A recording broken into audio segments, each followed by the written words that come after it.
Hello, this is Daddy Digi. I'm welcoming you to the world of digital horology, and today we're going to be showing you how to change the battery in most vintage Casio watches. The first watch we're going to be doing is called a JC11, and this is a screwback type. And the screwback types, you're going to want to use a Japanese industrial standard screwdriver, Phillips head, and they basically have a tighter tolerance so they don't cam out. This is because the American screwdrivers are actually designed to cam out when you use it, because they're a little bit thicker too. They tend to skip and they don't remove the screws properly, and then you end up with a stripped screw head.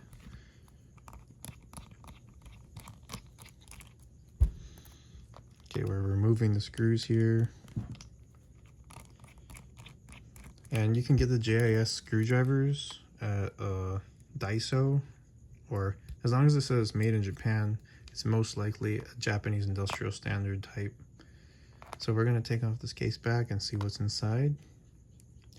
And you can see this one has a little belt holding it in place, and you're going to go down here to the little tab, and you're going to want to pry it, and then it's going to pop up like that. And that's because there's a spring back here.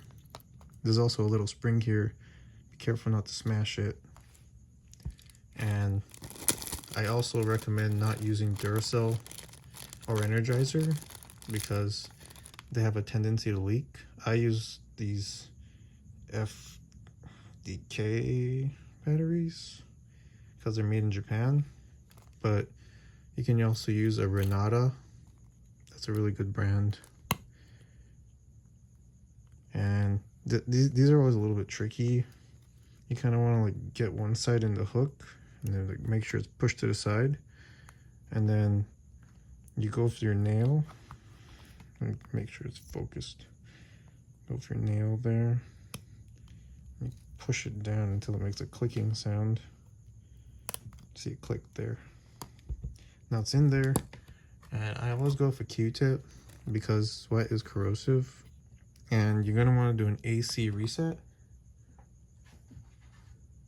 You can use a paper clip, but it normally says AC somewhere. Let's see. Let's say AC here. Oh, right there, see the AC. And then I just use the tweezers, and you kind of short circuit the little pad down there with this part, and it should reset the computer so that you don't get a glitchy screen. A lot of people don't do that, and then they think the watch is broken because you see the glitchy screen. And you can see over there our watch is working. Another thing I recommend is removing this little gasket here and putting some dielectric grease on it, but this watch is more of a parts watch, so I'm going to remove the battery and I'll show you how to put the case back on. I don't recommend leaving batteries in watches for a long time, especially when they're dead, because they have a tendency to leak. Once you got your little gasket lubed up, don't pull on it because you might actually stretch the rubber, and these are really hard to find replacements for. All the old Casio gaskets are in high demand and most of them are gone. So you put the gasket, you make sure it's not going to pinch it too when you're doing this. And you kind of just hold it down with your finger. You're going to put the screw in. Let me zoom in here. See how it's just sitting there? And then, oh wait, get the Phillips head back on. Okay, so we're going to turn it in the reverse direction, and then you're going to see it fall into place. See, it fell into place, and that's because the case is not threaded when they manufacture it, and it's a self-tapping screw. So if you keep tapping it over and over again, you're going to eventually strip the screw hole. See, and that way you're not stripping any of the plastic. So when you put these in, you're always going to want to reverse before you go and tighten it down. Watch it again, look.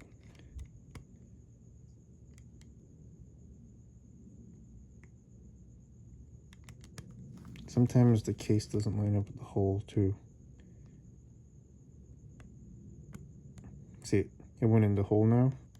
Now I can tighten it up. Now you can see how the tolerance is really tight for these Japanese industrial standard screwdrivers. No stripping, no holes.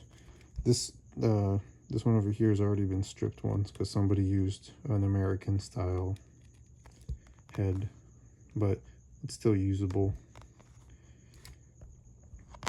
And that's how you do these types. And the next one we're gonna do is the little clip type. Let's see. Here. So these case backs, you can see they have little things over there. And what they expect you to do is get a healthy flathead. And they expect you to go like that. And then they basically pop up like that, see? Let me show you close up. So you kind of go under there, and then you just pry it up like that. And then this one has all this cases and stuff on it. You're gonna want to like pull this up here. I don't actually have a battery for this watch, but I'll show you how to put this pin up here, pop it up, and then you kind of slide the battery in through here, and then when you're done, just poke it. And then on this watch, you can see the AC reset is right here, so you just kind of short circuit these two terminals, and then if your watch lights up, it's working, and if it doesn't, your watch is dead, and you might need some more serious adjustments. And that's how you put it on. You just kind of like, you put this side first at top, and then you have to push down the other side, and it clips into place. And these are the ones where you pry it, and these poor little J31Ws joggings, they always get damaged in the back because people are so happy with their flatheads. But in this case, I usually use a knife. This is a specially designed knife for this purpose. It's a case back knife, and you kind of just wedge the knife in here and zoom in for the heck of it, and then you pry it up.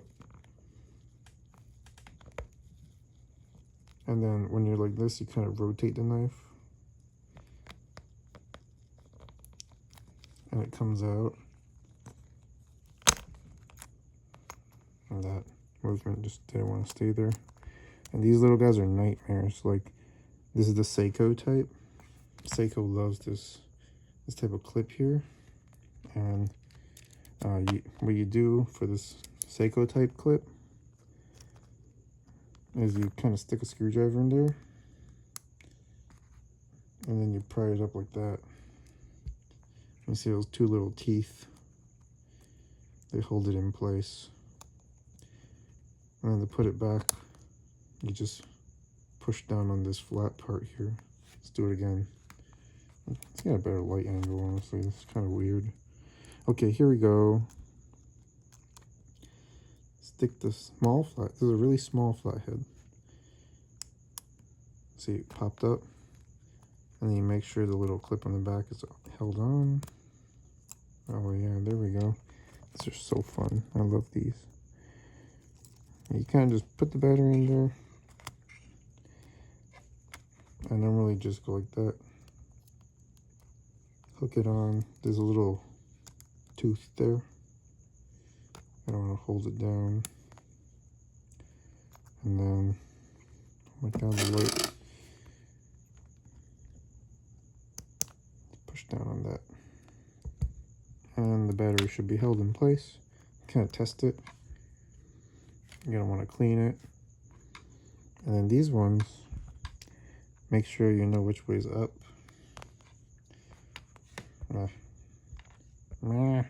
Okay. Make sure you know which way's up. Sometimes, oh, you can see over here. It's a perfect example. Perfect. See how the pusher's been pushed in while I was finagling it? You're gonna want to go pop that pusher back out.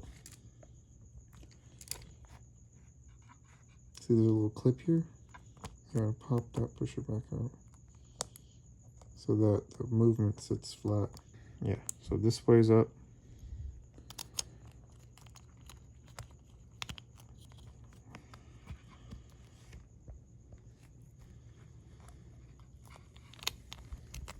Oh, this movement doesn't want to sit flat.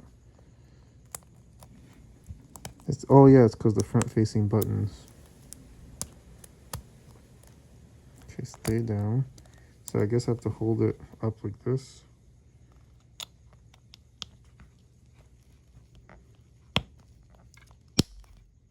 Squeeze it. And the gasket's all busted up. This is a parts watch too, so I don't really care that much.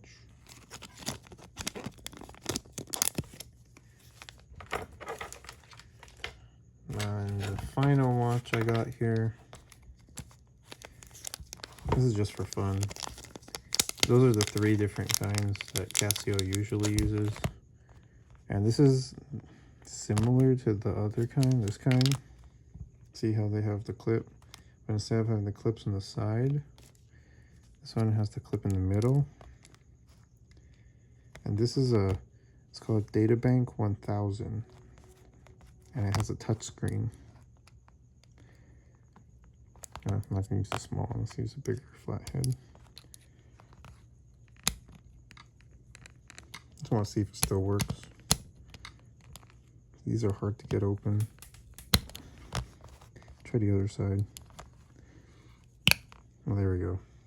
Sometimes one side works better than the other. Okay. Now we got the clip there. Let's get the small one.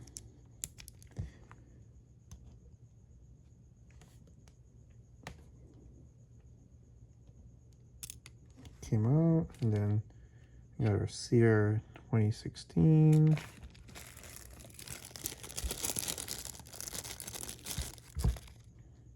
And let's put it in.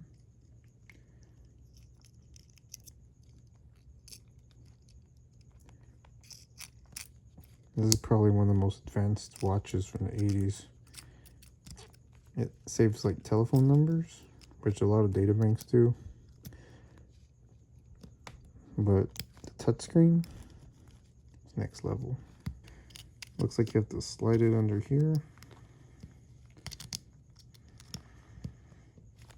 Hold it down, I guess. I think I've done this once before. I know the watch works. Okay, let's get this clip in there. And then you got your AC reset. Where's my... Oh yeah. See the little AC there? Look for the AC. This one definitely needs the AC reset because it's a weird watch. And these things are called piezo speakers. And they vibrate and make the little chime that most digital watches make. Okay.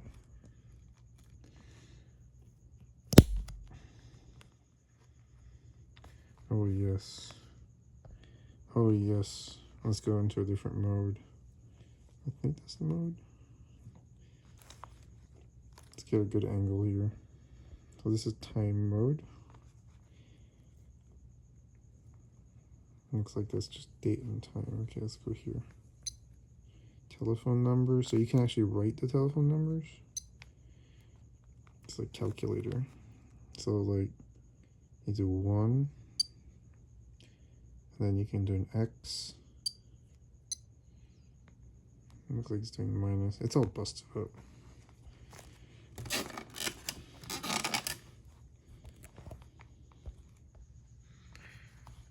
It's really good. Okay. Is that how you clear? So you do 1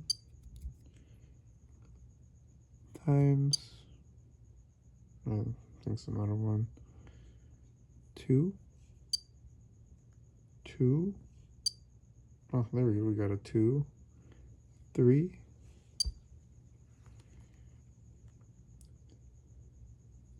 3, oh, there we go, 3, and then 4. You can also do, let's do, let me show you the 9. So you, oh, I mean 8, so let's do 8. So you can do like a circle and a circle, divided, circle, circle. It's 8, right? And then you can do the one where it's like a continuous, and it registers both of them as an 8. See, that's how cool this old watch is. And I think it was only produced for a few months, and they all have this horrible bleeding issue here, and that's just a different kind of those clip-on case backs. And yeah, thanks for watching. Go to Instagram and follow Daddy Digi so you can see more cool retro watches. And I hope this helped you with your Casio battery change. Wait, don't go. There's still 2 more kinds of case back. There's this pop kind, and there's the screwback ones. So for these screwback types, you're going to want to use this tool here. And these have a tendency to skip and scratch the case back, so be careful. You have to apply a ton of pressure to it. And if it doesn't come off easily, see, like it came off, and then you kind of just spin it off. If it doesn't come off easily, guys, just go to the watch shop and have them do it for you, because it's honestly not worth it trying with this tool and then getting your case back scratched. Like, it's gonna leave a gouge. It's gonna be really bad, really bad. If it's not budging, just take it to the shop. Promise you, it's worth it. 20 bucks. Oh my god. And that's what happens when you don't clean it. You gotta clean it. Clean it up. I didn't clean it with the Q-tip, so the sweat from my fingers stayed on the battery. And this watch is like super tricky because the movement is loose inside of here. It's actually the predecessor to the G-Shock. And the only thing holding it in place is like 3 springs in the front, the pushers, and this little tab in the back. And that gives it some shock resistance.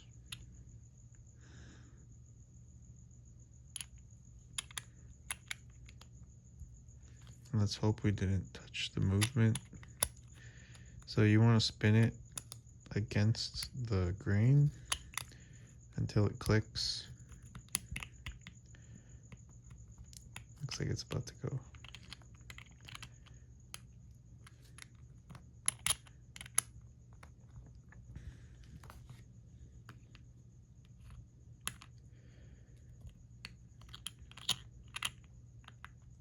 Looks like we're sitting there. There we go, see? And then we go with the grain.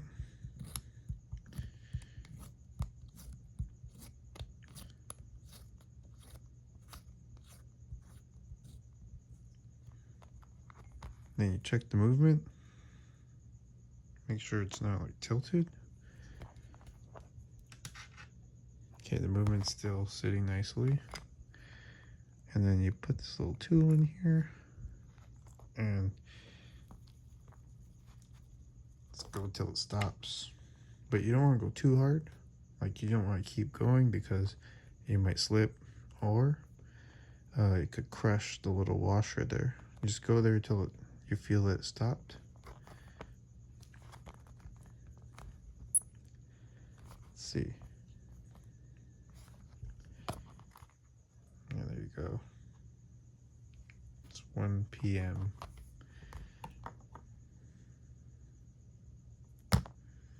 Okay.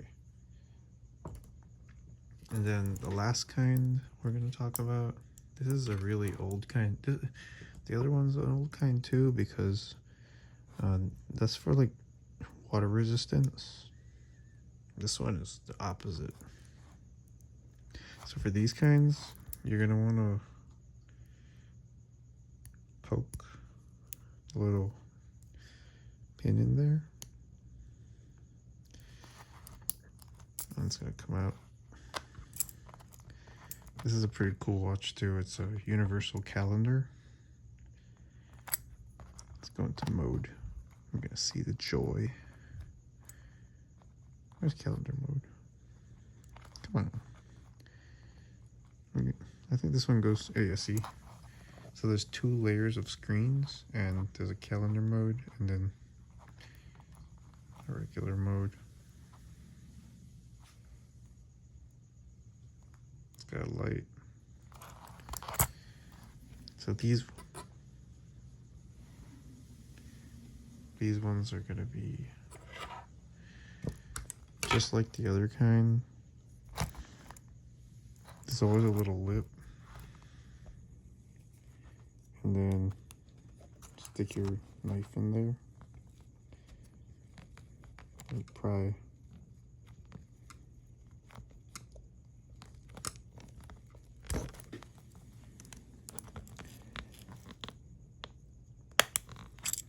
Pops off, and there's a ring. See, there's not even a gasket on this watch. This is like dust resistant.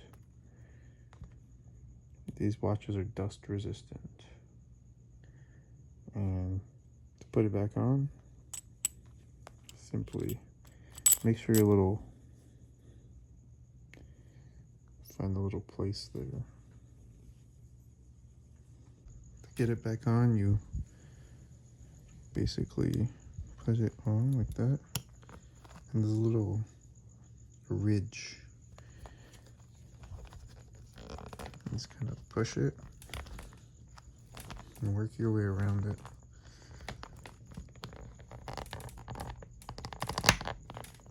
Until it clicks like that. It takes a ton of pressure, like a lot. Especially these old ones that are all corroded. And then you kind of put this guy back here.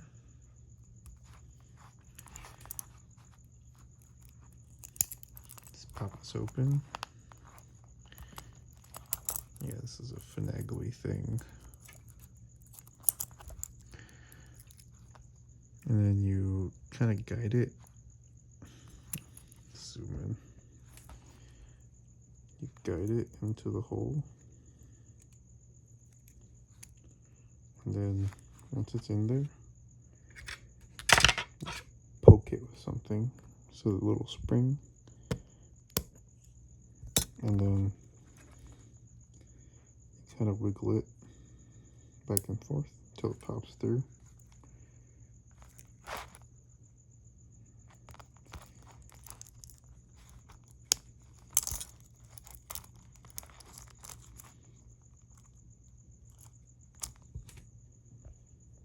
And that's how you do the last 2 types.